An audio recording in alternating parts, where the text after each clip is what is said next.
Hey guys, today I'm going to be showing you how to do a bird call like this. Like that. Okay, first step is to put your hands like that. Once you have that, you're going to have to put your two thumbs like that. And then put your palm together. That. And then you're going to put this one like that. Put it like that and close this one in. Like a little thing. And make sure there's a little hole. Make sure there's a little hole where your thumb is, like this.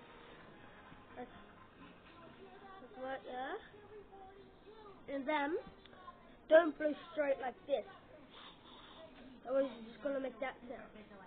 Blow down on the top like this. And then when you get that, just keep on trying it. I guarantee you won't get it on the first try, and if you do, you're an asshole. I hope that you've learnt a lot. So thanks for watching. Make sure to subscribe and like. I'm going for 20 likes because I'm just a new starter to YouTube, and I hope that I can get a lot of subscribers and likes. Thanks guys.